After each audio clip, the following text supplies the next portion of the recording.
Namaskar, myself Anup Parmar. I am a teacher of biology and I have keen interest in philosophy, psychology, neuroscience and quantum mechanics. तो इस video में हम ये जानेंगे कि mental clutter किस वजह से होता है, यानी नेगेटिव थिंकिंग किस वजह से होती हैं। तो नेगेटिव थिंकिंग को एलिमिनेट करने के लिए जो अलग अलग एक्सरसाइज हैं, हम उन्हें विचार करने से पहले इस चीज़ को अंडरस्टैंड करेंगे, इस चीज़ को समझेंगे कि नेगेटिव थिंकिंग होती क्यों है। तो इसके 4 मेन कारण होते हैं। तो सबसे पहला कारण है डेली स्ट्रेस। तो अधिक मात्रा में जो स्ट्रेस होता है जिसकी वजह से लोग ओवरवेल्म महसूस करते हैं, तो ये जो स्ट्रेस है ये क्रिएट होती है इंफॉर्मेशन ओवरलोड की वजह से। ठीक है, फिजिकल क्लटर की वजह से, अगर शारीरिक आपको कोई समस्या है तो उसकी वजह से भी स्ट्रेस क्रिएट होता है और जिसकी वजह से लोग जो है नेगेटिव फील करते हैं। और एंडलेस चॉइसेस की वजह से, क्योंकि दिनों दिन हम जो है चॉइस ही बनाते रहते हैं और जितनी ज़्यादा कोई पर्सन चॉइस बनाता है उतना ही ज़्यादा मेंटली मतलब जो है क्लटरिंग शुरू हो जाती है माइंड के अंदर। इस पर आगे एक अगला कारण ये तो उस पर बात करेंगे। तो फिजिकल क्लटर, इंफॉर्मेशन ओवरलोड है ना, एंडलेस चॉइसेस, इन सब की वजह से एक मेंटल हेल्थ इशू क्रिएट होता है जिसकी वजह से एंग्जाइटी, पैनिक अटैक्स और डिप्रेशन क्रिएट होता है।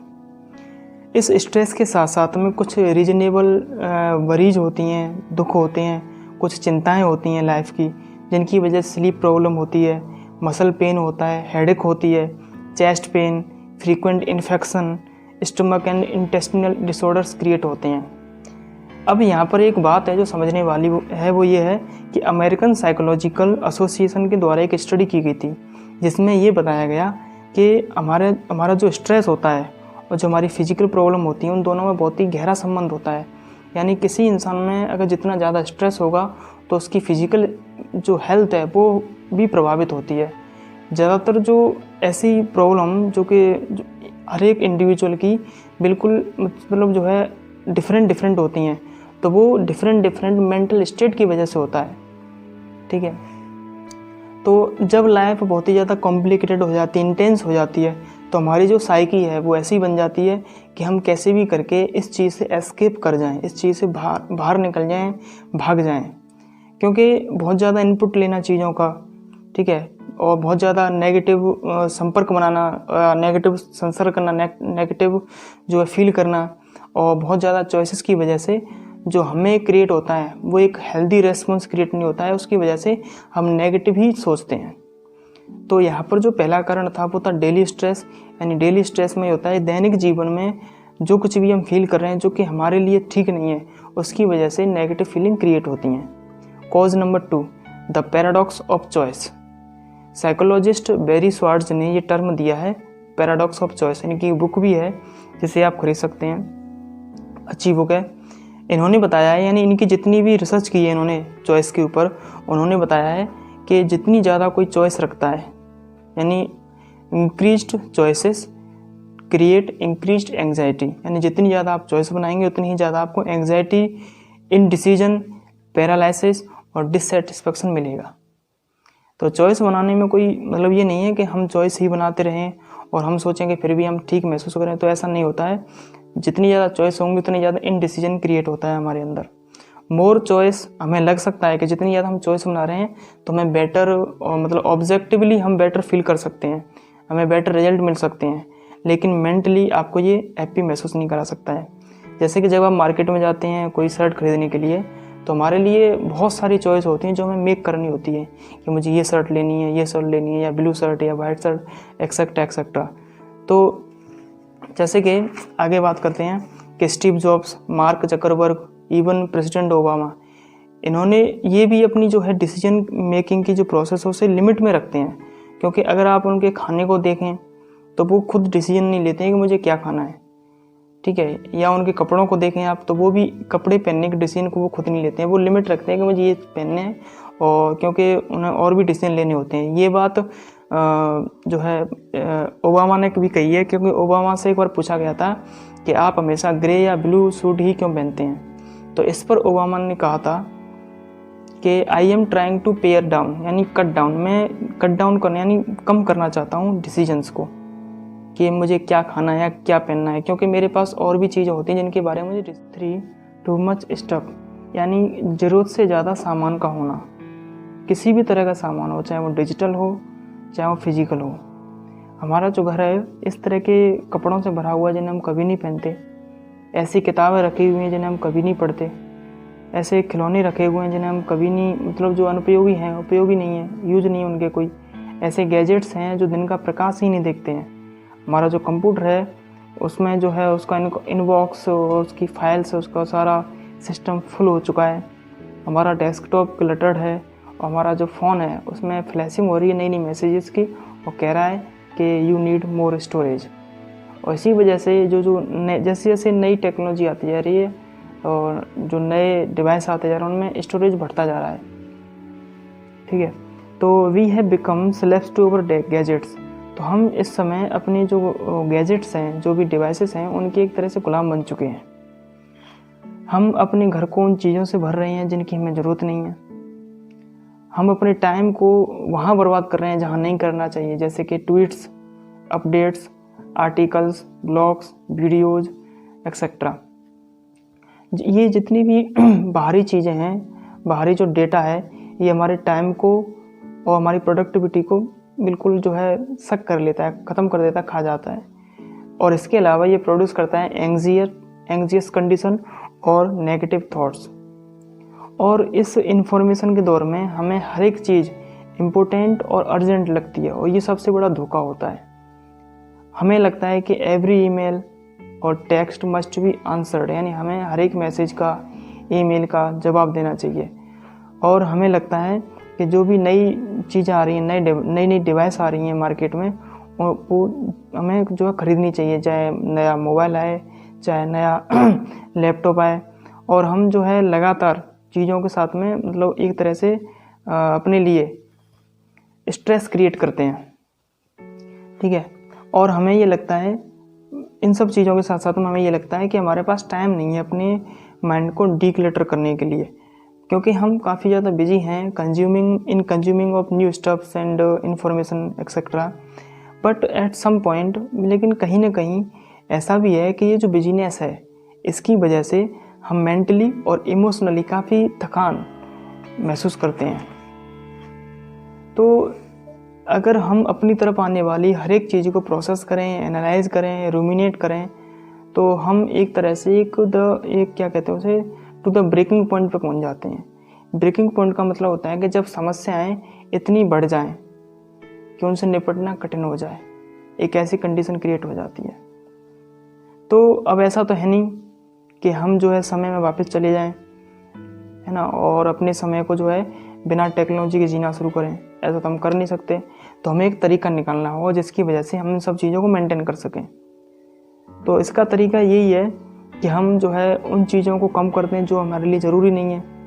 ठीक है, और अपना जो समय हम गैजेट्स को, डिवाइसेस को देते हैं, वो टाइम कम कर दें। तो कहीं ना कहीं इससे हमें हेल्प मिलेगी अपनी नेगेटिव थिंकिंग्स को एलिमिनेट करने के लिए। Number 4, the negativity wise. इंसानों का जो नर्वस सिस्टम है 600 मिलियन सालों से इवॉल्व हो रहा है, लेकिन इसके रेस्पॉन्स करने का जो तरीका है वो अभी भी वैसा ही है जैसा हमारे पूर्वजों का था। यानी हम उसी तरह से रेस्पॉन्स करते हैं अपनी समस्याओं के लिए जिस तरह से हमारे पूर्वज किया करते थे। डॉक्टर रिक हैंसन कहते हैं कि मदर नेचर ने हमारे पूर्वजों को जीवित रखने के लिए हमारे दिमाग को इस तरह से ट्रिक किया है कि हम 3 मिस्टेक करते रहें, 3 गलतियां करते रहें। और वो 3 गलतियां ऐसी हैं जो हर एक पर्सन अपनी लाइफ में करता ही करता है। वो 3 गलतियां ये हैं। नंबर 1, ओवर एस्टिमेटिंग थ्रेट्स, यानी समस्याओं को बढ़ा चढ़ा कर देखना। 2, अंडर एस्टिमेटिंग अपॉर्चुनिटी, अवसरों को कम से कम मान के चलना। और तीसरी है अंडर एस्टिमेटिंग रिसोर्सेस, संसाधनों को भी कम से कम मान के चलना। ये 3 गलतियां हैं जो कि हर एक इंसान करता है, जिसकी वजह से वो नेगेटिव जो है एक लूप में फंस जाता है। तो इस वजह से हमारे दिमाग के अंदर एक नेगेटिविटी वाइज क्रिएट होता है। तो हमारी जो टेंडेंसी है वो नेगेटिव स्टिमुलाई के लिए ज़्यादा होती है बजाय पॉजिटिव। यानी हम नेगेटिव चीज़ों को ज़्यादा सीरियसली लेके चलते हैं बजाय पॉजिटिव चीज़ों को। तो नेगेटिव स्टिमुलाई जो है हमारे ब्रेन के अंदर एक मतलब जो है ज़्यादा इंटेंस न्यूरल इम्पल्सेस क्रिएट करता है बजाय पॉजिटिव के। यानी ब्रेन के अंदर हलचल ज़्यादा होती है जब उसे नेगेटिव स्टिमुलाई मिलता है बजाय पॉजिटिव के। और इसके अलावा हमारा जो दिमाग है, यानी हम जो हैं नेगेटिव चीज़ों को परसीव बहुत आसानी से और बहुत जल्दी भी करते हैं। यानी नेगेटिविटी के प्रति हमारा जो रेस्पॉन्स है काफ़ी फास्ट होता है, क्योंकि एक तरह की नेगेटिविटी वाइज क्रिएट हो चुकी है during the evolution process. Hanson कहते हैं कि हमारा जो ब्रेन है, पहले मैं थॉट पढ़ देता हूँ। उनका जो थॉट है वो क्या है कि the brain is like a Velcro for the negative experiences but Teflon for positive one. यानी हमारा जो दिमाग है वो एक तरह से समझ लो जैसे इलेक्ट्रिसिटी बहुत ही ज़्यादा फास्ट फ्लो करती है सिल्वर के अंदर, और प्लास्टिक के अंदर करती ही नहीं है। एक्सट्रीम कंडीशन हो तो कर सकती है। तो ऐसे ही उन्होंने समझाया कि हमारा जो दिमाग है नेगेटिविटी के लिए एक सिल्वर की तरह काम करता है और पॉजिटिविटी के लिए टेफ्लॉन यानी एक प्लास्टिक की तरह काम करता है। तो अब ये बात है कि इस नेगेटिविटी वाइज का हमारे लिए मतलब क्या है, ये हमारे साथ क्यों जुड़ा हुआ है और इसका मीन्स क्या है। इसका मीन्स ये है कि हम बहुत ज़्यादा हार्ड वायर्ड हैं, यानी हम कंडीशनड हो चुके हैं ओवर थिंक करने के लिए, चिंता करने के लिए और अपनी कंडीशंस को नेगेटिवली देखने के लिए, जितनी वो है नहीं रियलिटी में। ठीक है, तो हम जो है थ्रेट्स को ज़्यादा थ्रेटनिंग मान के चलते हैं, चैलेंजेस को ज़्यादा चैलेंजिंग मान के चलते हैं। तो जब भी कोई थॉट, नेगेटिव थॉट हमारे दिमाग के अंदर एंटर करती है तो हमें वो बहुत ही ज़्यादा रियल फील होती है। So there is an impulse to accept it as reality. यानी हमारे दिमाग के अंदर एक तरह की एक मतलब ऐसी इम्पल्स होती है जो उसे रियल मानने के लिए जो है हार्ड वायर्ड रहती है। यानी हम नेगेटिव फीलिंग्स को बहुत ज़्यादा रियल मान के चलते हैं जितनी वो है नहीं। But we are not living in cave. अब ऐसा तो है नहीं। ये तो बात हमने दिमाग की ऐसे की कि ड्यूरिंग द एवोल्यूशन प्रोसेस हमारे पूर्वजों के अंदर ये हुआ करता था जब उनके सामने लाइफ थ्रेटनिंग कंडीशंस आती थी। लेकिन अब हम गुफा में तो रह नहीं रहे हैं, ना ही हमारे सामने रोजाना लाइफ थ्रेटनिंग कंडीशन आती हैं, तो हम नेगेटिविटी वाइज में क्यों फंसें। ठीक है, तो हम बेशक ही हार्ड वायर्ड हैं, कंडीशनड हैं नेगेटिविटी के लिए, लेकिन हमें ज़रूरत नहीं है इस पे, मतलब ये प्री डिस्पोजिशन है, यानी ये जो पूर्वाग्रह हमारे अंदर बन गया है उसे एक्सेप्ट करने की ज़रूरत नहीं है। हम अपने आप को पॉजिटिव रख सकते हैं और नेगेटिव चीज़ों को उतनी ही लेवल में नेगेटिव लेने की ज़रूरत है जितनी वो रियल में है। ओवर एस्टिमेट करने की कोई ज़रूरत नहीं होती है। सैम हैरिस कहते हैं कि जो विचार होते हैं, जो थॉट होते हैं, उनका जो कनेक्शन है उन्हें पहचानने का एक अल्टरनेटिव सोर्स भी होता है, अल्टरनेटिव तरीका भी होता है, और वो तरीका है माइंडफुलनेस। माइंडफुलनेस में क्या होता है कि दिमाग को ट्रेन किया जाता है अपने मेंटल क्लटर से, यानी अपनी पास्ट और जो है फ्यूचर के मेंटल क्लटर से डिटैच रहने के लिए हम अपने दिमाग को ट्रेन करते हैं ताकि वो प्रेजेंट मोमेंट में रुक सके। और जब भी कोई पर्सन माइंडफुल होता है तो अपने विचारों से बिल्कुल अटैच नहीं रह जाता है और सिंपली वो प्रेजेंट में ही प्रेजेंट होता है। तो जैसे और मतलब हैबिट्स को डेवलप करने के लिए हमें ज़रूरत होती है, क्या कहते हैं, प्रैक्टिस की, पेशेंस की और उसे स्टार्ट करने की विलिंगनेस की। इसी तरीके से किसी भी पर्सन को माइंडफुल रहने के लिए इन्हीं 3 चीज़ों की ज़रूरत होती है, प्रैक्टिस, क्या कहते हैं फिर पेशेंस और विलिंगनेस टू स्टार्ट, यानी किसी भी चीज़ को शुरू करने की इच्छा। अगर आप में इच्छा है अपने आप को नेगेटिविटी से बाहर निकाल के एक पॉजिटिव लाइफ जीने के लिए, तो आप इस चीज़ को करना शुरू करेंगे। तो ये 4 मेन कारण थे जिसकी वजह से लोग जो है नेगेटिविटी के लूप में फंस जाते हैं। तो अब आगे आने वाली वीडियोज़ में मैं बताऊंगा कि आप किस तरह से इस नेगेटिविटी के लूप से निकल सकते हैं। तो थैंक यू वीडियो देखने के लिए।